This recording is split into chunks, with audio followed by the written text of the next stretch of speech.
Buat kalian yang mau mensupport channel ini dengan donasi, atau emang sekedar mau beli mimin kopi, kalian bisa pilih antara Super Thanks atau Saweria. Gue sih nggak masalah kalian pilih yang mana. Cuma kalau bisa, lewat Saweria aja. Soalnya kalau YouTube, potongannya gede, 30%. Kalau Saweria, cuma 5%. Untuk link Saweria, kalian bisa klik aja di atas kanan nih. Atau bisa cek di kolom deskripsi. Tapi kalau mau support, nggak harus donasi kok. Dengan kalian nonton sampai habis, dan memberikan like pada video ini, itu udah ngebantu banget buat support channel ini. Oh iya, kalian juga bisa join nih ke grup Telegram komunitas cerita manhwa yang baru. Untuk linknya, gue tampilin di layar ya. Tapi kalau malas ngetik, cek aja kolom deskripsi. Di sana, kalian bisa sharing nih topik seputar manhwa dan kawan-kawan, dan juga ketemu teman baru. Kalau mau info terbaru dari Mimin, misalnya upload kapan atau misalnya ada telat upload, Mimin pasti akan langsung infokan di Telegram. Makanya, jangan lupa join ya. Gak perlu berlama-lama lagi, kita mulai aja ceritanya. Halo guys, Sabik di sini, dan sebelum mulai ceritanya, gue mau ngumumin nih kalau Mimin sekarang ngadain giveaway. Mimin mau giveaway satu buah HP baru saat nanti udah menyentuh 50.000 subscriber. Untuk ikut atau berpartisipasi ada beberapa syaratnya nih, tapi simple banget. Syarat dan ketentuannya kalian bisa lihat nih di Instagram Mimin. Instagram Mimin tuh nih, Mimin tulis nih HP Sabik 12, atau kalian bisa lihat aja nih di link di deskripsi, udah Mimin cantumin di bawah. Di Instagram Mimin itu ada postingan dengan logo cerita manhwa. Nah, di sana kalian bisa lihat tuh syarat dan ketentuannya. Gak susah kok, syaratnya simple banget. Gak pakai ribet, gak pakai susah. 2 menit selesai. Pemenangnya akan Mimin umumin saat udah menyentuh 50.000 subscriber. Tunggu apa lagi? Makanya yuk, buruan subscribe biar cepet-cepet giveaway-nya. Nanti bakal ada giveaway terus kok, tenang aja. Oke, segitu aja. Kita lanjut ke ceritanya. Kuharap kau mengerti. Kita benar-benar gak punya pilihan. Omong kosong. Apakah kalian tahu kesamaan apa yang kita miliki? Ini adalah bahwa kita berdua tidak suka diancam. Tunggu. Dan Luli langsung menembakkan pistolnya. Tapi nggak kena ya ke mereka berdua. Dan tiba-tiba pelurunya berhenti di tangannya. Hah? Apa yang terjadi? Ini adalah sebuah peluru. Peluru yang baru aja keluar dari muzzle cukup panas bukan? Anggap aja sebagai hadiah ucapan selamat dariku. Aku harus mengakuinya. Tapi aku harus mengatakan, kau benar. Aku adalah ancaman yang sangat besar. Ini akan menjadi yang kedua dan terakhir kalinya. Kalau kalian melakukan hal seperti ini lagi, aku tidak keberatan menunjukkan kepada kalian bagaimana rasanya mokat 1000 kali dalam 1 detik. Kalau begitu, tuan-tuan, apakah aku akan bertemu dengan kalian lagi? Dan Luli pun akhirnya pergi. Luli balik ke mobil. Luli berkata, semuanya dengarkan. Kita akan membatalkan operasinya. Baik pak, apakah anda benar-benar seorang dewa? Dalam sekejap, bagaimana dia masuk ke mobil kita? Lebih dari itu, dia bahkan menemukan semua agen yang telah kami tugaskan dalam sekejap. Waktu adalah kekuatan yang begitu menakutkan. Berbicara dengan baik secara akurat, itu adalah 0,06 detik. Melalui analisis rekamannya, tim kami mampu menghitung seberapa cepat 00A bisa bergerak.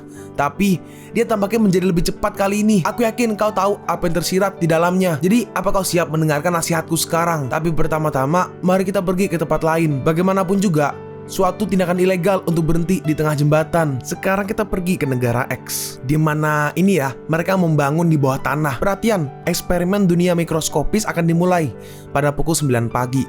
Semua departemen harus berada di pos mereka. Dunia nomor 1 telah mencapai suhu yang diperlukan. Dunia nomor 1 telah mencapai atmosfer yang diperlukan. Sumber cahaya dunia nomor 1 berfungsi dan siap untuk digunakan. Dan Luli datang. Hey, itu bosnya. Bos ada di sini. Itu bos kita. Dia masih sangat muda. Bahkan aku lebih tua. Shh, berhenti bergosip. Dan Luli melihatnya. Hah? Jadi seperti inikah rupa planet kita selama awal mula kehidupan? Itu benar. Lebih dari 9.000 pakar di berbagai bidang telah berkumpul di sini.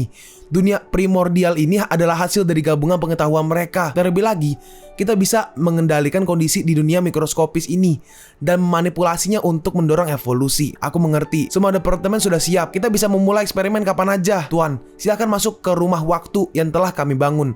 Dan mulailah eksperimen pada dunia nomor 1. Oke, mari kita lakukan. Tiba-tiba, tunggu pak. Meskipun bakteri merupakan bagian integral dari kehidupan, Anda juga harus tahu bahwa semua perhitungan untuk dunia mikroskopis ini dibuat sampai ke desimal. Maksud saya adalah, jika setitik debu pun masuk ke dalam dunia, bisa menyebabkan perubahan tidak terduga pada hasil akhir. Jadi Anda harus berganti ke sesuatu yang lain. Baiklah. Oke, aku sudah siap. Anda bisa memulai kapanpun Anda siap, pak. Pak, tangki di hadapan Anda terhubung langsung ke lautan dunia mikroskopis ini. Ini beberapa kali lebih besar daripada yang kami uji sebelumnya. Untuk kenyamanan Anda bisa mempercepat waktu di dalam tangki ini. Dan karena terhubung ke lautan, itu juga akan mempengaruhi semuanya. Oh ya, berbicara tentang percepatan waktu, nggak memiliki batas bentuk target. Nggak ada batasan. Tetua Ho, kupikir kau sudah mengkonfirmasinya kan dengan Tuan? Apa yang terjadi? Aku mungkin lupa bertanya. Apa kau tahu betapa mahalnya tangki itu? Dasar pemboros. Nggak ada yang penting. Mari kita lanjutkan eksperimennya. Tetua Tang berkata, lepaskan sel-sel kehidupan baru. Oke, kita mulai menghitung mundur. 10, 9, 8, 7, 6, 5, 4, 3, 2, 1. Kecepatan waktu 100.000 kali. Luli mempercepat waktu 100.000 kali dan dia terus fokus dan semua tumbuh sangat cepat. Lihat, ada reaksi. Ini ganggang. Ada ganggang yang berevolusi. Astaga. Dalam hati Tetua Tang, oksigen. Ganggang memproduksi oksigen. Makroorganisme. Bentuk kehidupan biota ediacaran muncul. Hidup ini benar-benar agung. Di bawah akselerasi 100.000 kali, seolah-olah aku sedang menonton film dokumenter tentang kelahiran kehidupan. Tuan Lu benar-benar telah menciptakan dunia baru. Selanjutnya kita akan meniru kepunahan massal biota ediacaran dan gunakan mereka untuk membawa ledakan kehidupan berikutnya. Organisme ini adalah nenek moyang tertua kita. Selama waktu itu, tanah itu benar-benar tandus dan hanya lautan yang memiliki kehidupan. Lautan pada waktu itu didominasi oleh arthropoda seperti tribolid dan anomalocaridid. Sementara nenek moyang kita hanyalah makhluk kecil seperti ikan di bagian bawah rantai makanan. Hanya setelah tanaman itu berhasil mencapai daratan dan terraform landscape, kondisi-kondisi ini mematangkan nenek moyang kita untuk naik ke daratan dan mulai berevolusi lebih jauh. Pak, sekarang kami akan memulai langkah berikutnya. Evolusi yang dibuat secara artifisial. Ya, setelah 2 jam, kita akan menurunkan suhu di dunia mikroskopi sebesar 5 hingga 10 Kelvin. Tunggu. Kalau kau tiba-tiba menurunkan suhu sebanyak itu, bukankah semua kehidupan di seluruh dunia mikroskopis? Benar, itulah sebabnya kami menyebutnya evolusi buatan. Kami berencana meniru yang pertama, peristiwa kepunahan massal. Di bawah campur tangan manusia, mayoritas organisme di dunia miniatur telah musnah. Para peneliti menamakannya miniatur kepunahan massal, paleoorganisme di dunia nomor 1. Anda bisa menikmati dunia beku atau langsung melanjutkan ke fase berikutnya. Kami akan menunggu perintah Anda. Aku mengerti. Mari kita mulai fase berikutnya. Sekarang kita mengaktifkan kembali sistem kontrol iklim, membuat file pemulihan. Ekosistem dunia nomor 1 telah dipulihkan. File kehidupan telah dipulihkan. Selanjutnya, kami akan menyambut gelombang pertama vertebrata terestrial. Terus di sini cepet banget, masih akselerasi. Secara bertahap, ikan-ikan mulai secara aktif menepi ke bumi. Mereka berevolusi menjadi amfibi yang tidak bisa sepenuhnya lepas dari air. Kemudian, amfibi berevolusi menjadi reptil yang bisa hidup tanpa air. Setelah reptilia, kami mengkonfirmasi keberadaan inang awal hutan, yaitu arthropoda. Dan terjadilah pembantaian yang berlarut-larut. Begitulah rantai ekologi baru mulai berkembang. Setelah beberapa saat, campur tangan manusia diperkenalkan sekali lagi. Setelah berbagai letusan gunung berapi dan tsunami, dunia miniatur sekali lagi disambut dengan kepunahan massal. Dalam kepunahan massal kedua, 90% kehidupan laut dan 70% vertebrata darat musnah. Meskipun demikian, setiap kepunahan menyediakan dunia miniatur ini dengan bentuk kehidupan yang baru. Ada reptil, dominasi baru dunia telah muncul. Tuh ada reptil kayak dinosaurus gitu ya. Hah, itu adalah Eutheria. Ini adalah Eutheria. Dia bisa digambarkan sebagai nenek moyang mamalia. Tetua Tang, titik waktu telah tiba. Tumbukan meteorit sudah siap. Oke, ikuti Eutherianya. Pastikan untuk melindungi mereka. Baik, Tetua Tang. Karena kita telah mensimulasikan kepunahan massal, kenapa kita masih perlu campur tangan? Ini kontingensi mungkin ya. Kontingensi bertahan hidup dari kepunahan massal. Gak mungkin untuk direplikasi. Untuk memunculkan kelahiran biologi manusia yang kita inginkan, kita harus memastikan sejarah mengikuti lintasan asli. Seperti klip film. Jika kita ingin mendapatkan hasil yang luar biasa, kita harus mengusahakannya pada saat-saat kritis. Oleh karena itu, setiap kontingensi yang terkait dengannya harus dihilangkan. Aku baru aja memikirkan hal yang menarik. Aku ingin tahu, di antara sejarah bumi yang jauh, apakah ada pencipta atas yang mengamati dan mempelajarinya? Kelahiran kami, apakah kau pikir itu terjadi karena semacam intervensi? Dan ternyata di sini ada ini yang tadi nih, yang disebut tadi, apa lagi namanya? Eutheria. Mungkin harusnya ya Eutherianya. Di sini lagi lari-lari, lompat-lompat, terus tiba-tiba ada meteor jatuh, kan pemusnahan kan, kepunahan. Tapi Eutherianya dilindungi nih, dikasih shield, jadi nggak kena dampaknya. Perhatikan spesimen biologis yang dipertahankan. Alphadon dan banyak marsupial lainnya telah musnah. Hanya sebagian kecil spesies burung yang selamat. Tingkat kepunahan saat ini telah mencapai 70%. Cepat, bandingkan dengan data arkeologi saat ini. Kupikir ini udah cukup. Kalau tidak, mereka semua akan mokat. Luli berkata, Tutuatang, apa yang kau tunggu? Kita belum bisa menghentikannya. Tingkat kepunahan harus di atas 80%. Ini adalah perintah. Lanjutkan kepunahan massalnya. Terus jamnya jalan terus. Di sini ada ini guys, udah ada kera ya, ada monyet ya. Loh, dan monyetnya ngelihat ada drone kaget. Aduh, kenapa sih? Gue kalau nggak dipikir tuh selalu cadel, cok. Keranya atau monyetnya ngelihat drone kaget dan dia langsung pergi. Dia manjat pohon, sampai bisa-bisanya ngumpet di belakang pohon dulu. Terus dia ngelihat, aman? Oh, nggak ada. Terus tiba-tiba drone-nya ada di belakangnya dan si kera langsung ketangkep dan keranya dibawa keluar. Wow, makhluk kecil ini terlihat begitu halus. Ini sangat kecil. Iya, cobalah untuk mengaktifkan korteks otaknya dan memandunya dengan kode genetik manusia. Aku percaya kalian tahu apa yang harus dilakukan lebih baik dariku. Mengerti, kami akan memulai eksperimennya sekarang juga. Spesimen biologis dan ukuran spesimen biasa memiliki perbedaan besar. Bahkan jika kita memiliki peralatan medis di depan seluruh dunia, kesulitan operasi ini seperti yang terlihat. Jika bahkan Tang Chaorui gagal, kalau begitu tidak ada orang lain di planet ini yang akan bisa berhasil. Dan untungnya hasilnya bagus. Setelah mengalami transformasi, Tang Chaorui dan ilmuwan lainnya, Dendropithecus yang menyatu dengan segmen gen hominid dan anthropoid, semuanya selamat. Selain itu, ia memperoleh kebijaksanaan untuk bertahan hidup di era Konozoikum baru dan juga sejumlah pikiran yang logis mengikuti peningkatan tingkat kehidupan komunal. Sejumlah besar Dendropithecus mulai berevolusi dan Dendropithecus yang dipilih olehku bisa dikatakan sebagai leluhur setiap manusia di dunia miniatur nomor 1 dan itu dinamai pencerah. Setelah intervensi percobaan dan evolusi konstan Dendropithecus, kelompok ini secara bertahap berkembang menjadi 2 divisi. Seseorang bahkan bisa mulai melihat bentuk manusia. Di dunia ini, banyak makhluk purba yang bersaing dan bereproduksi. Dan ada lagi tuh kayak drone lagi tuh terbang tuh. Monitormu membuat mereka ketakutan. Iya, sepertinya aku berutang besar kepada mereka. Houkoming berkata, bukankah itu terlihat sepertimu ketika pertama kali melihat percepatan waktu? Tang Chaorui membalas, aku jauh lebih tenang daripada kamu. Ini sangat sempurna untuk berpikir bahwa aku memiliki kesempatan melihatnya dengan mata kepalaku sendiri. Ini sangat berharga. Ceting. Dalam hati Luli, di masa depan, mereka harus bergantung pada diri mereka sendiri untuk berkembang. Aku penasaran, kehidupan ini, akankah mereka bisa mencapai level yang sama seperti kita? Tolong, jangan membuatku kecewa. Kita balik ya ke dunia mikroskopisnya, di mana di sini ada kayak yang tadi tuh Eutroch apalah itu, yang kayak squirrel diinjek sama apa tuh nggak tahu gua. Di bawah percepatan waktu yang konstan, primitif dari dunia mikroskopis terus berevolusi di bawah pengawasan yang atas.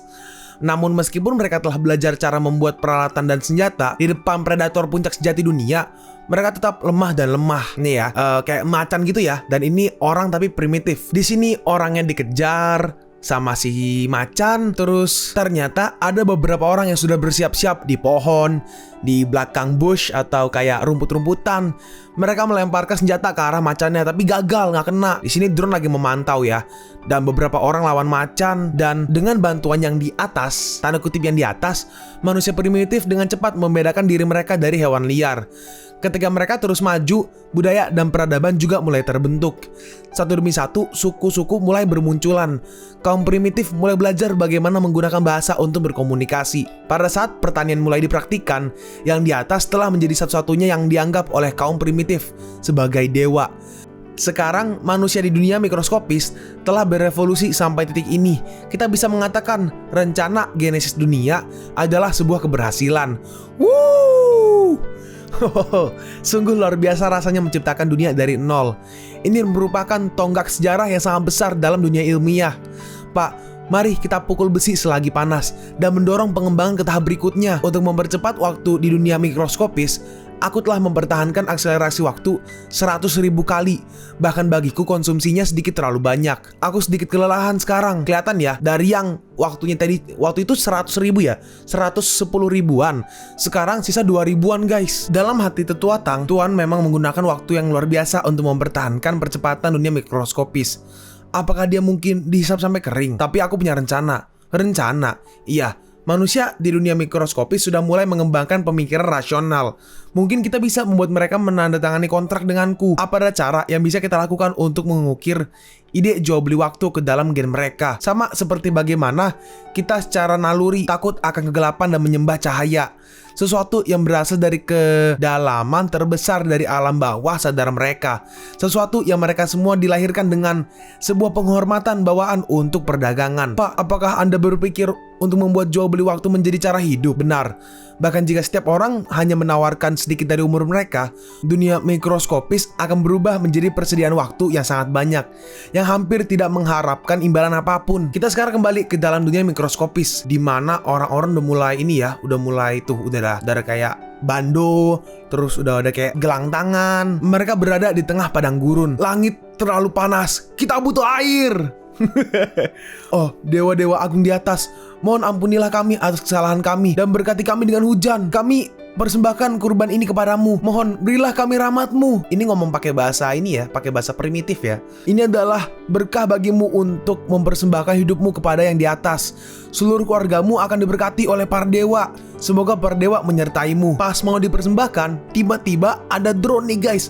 Hah, itu dalam hati orang yang ini utusan para dewa, seorang malaikat. Oh Tuhan yang agung, terimalah pengorbanan kami dan berkati kami dengan hujan. Nih kamera ya, bisa kelihatan ya yang mau dikorbanin. Dalam hati Luli, aku awalnya berencana mendapatkan pengorbanan ini untuk menjual waktunya. Tapi di antara semua spesimen yang telah kami kumpulkan, yang satu ini sangat tenang, menarik. Baiklah, bawa dia ke sini. Ah, awas, sang malaikat sudah marah. Terus yang diikat dibawa kabur tuh, dibawa ke dalam fasilitas ya, ke laboratorium. Aku di mana? Dadalu?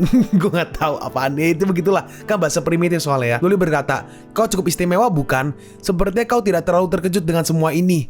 Atau mungkin kau masih dalam keadaan terkejut. Dewa, luwuli tata wasinan. Alah, itulah bahasa primitif. Nah, ini ditranslatein nih sama kayak headset. Bukan headset ya, headset lah, earphone gitu di kuping dari Luli.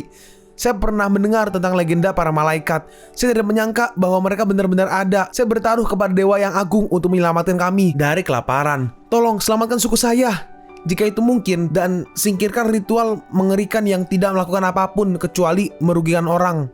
Ya ampun, kau cukup banyak meminta bukan? Tetapi sekali lagi, kau telah menarik minatku.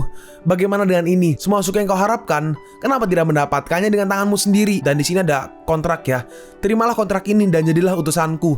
Kau akan menerima kekuatan untuk mengubah nasib orang lain. Kau akan menjadi perwakilan pertamaku di dunia bawah. Bagaimana? Apa kau bersedia? Anak dari alam bawah. Terus kontraknya dipencet, dipegang, dan hukuman surgawi. Para dewa sedang marah. Kita butuh lebih banyak pengorbanan. Terus tiba-tiba ada yang jatuh. Jebret. Hah, itu. Dan ternyata dia turun lagi guys. Halo, namaku adalah Atika. Oke, Atika ya. Atika. Namaku adalah Atika. Aku telah menerima berkah para dewa. Sekarang dengarlah keputusanku. Oi, Atika.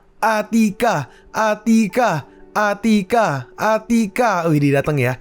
Sesama anggota suku, di bawah berkat dewa kita berada di ambang penaklukan seluruh benua. Hari ini kita telah berkumpul di sini untuk menyaksikan titik balik penting dalam kehidupan anak-anak suku. Hari ini adalah hari di mana mereka akan berubah menjadi prajurit sejati. Hurrah, hurrah, hurrah. Aku, Atika, sebagai utusan dewa yang terpilih, akan menandatangani kontrak dengan kalian agar kalian bisa menerima berkat para dewa dan menjadi pejuang suku yang tidak kenal takut. Persembahkan hidup kalian kepada dewa, dan biarlah dia memberkati kalian dengan kemenangan yang tidak berujung. Semoga para dewa selamanya akan memberkati kita. Terus ini kayak nembakin sesuatu tuh dari drone-nya ke orang-orang, dan badannya jadi gede-gede tuh, jadi buff, ototnya bertumbuh, dan terjadi ya ke semua sukunya. Tubuhku, aku merasa bahwa aku sudah mendapatkan kekuatan. Ini adalah berkat dari dewa. Dia membantumu mendapatkan tubuh yang kuat dari para prajurit sejati dengan membuang tubuh lemah seorang anak. Ho, yo, hidup para dewa, hidup Raja Atika. Para anggota suku prajurit suku Atika telah berkurang dalam pertempuran. Hari ini kami akan menaklukkan tanah mereka, memperbudak para pria dan mengambil wanita mereka. Ini BTW kubu musuh ya, kubu musuh panjang umur suku kita. Dan mereka melihat suku Atika nongol nih beberapa orang. Terus tiba-tiba sederet batu dari ujung sampai ujung nongol semua tuh. Hah? Apa? Mustahil. Kenapa klan Atika memiliki begitu banyak prajurit? Mereka semua seharusnya masih menjadi anak yang lemah dan belum dewasa. Suku-suku di dekatnya juga telah diambil alih oleh kami. Mereka seharusnya nggak memiliki bala bantuan. Apakah itu Raja Atika? Para prajurit, dengan berkat dewa kita akan mengalahkan mereka, ambil nyawa mereka, dan menyerahkan kepada dewa. Kalian pun sampai di penghujung video ini. Kalian mau tahu lanjutan chapter ini? Atau manhwa menarik lainnya? Makanya, jangan lupa subscribe biar kalian gak ketinggalan kalau gue upload video baru. Jangan lupa like, komen, dan share ke teman-teman kalian supaya channel ini bisa lebih berkembang ke depannya. Segitu dulu dari video cerita manhwa. Gua Sabik undur diri. See you on the next video. Zaijian!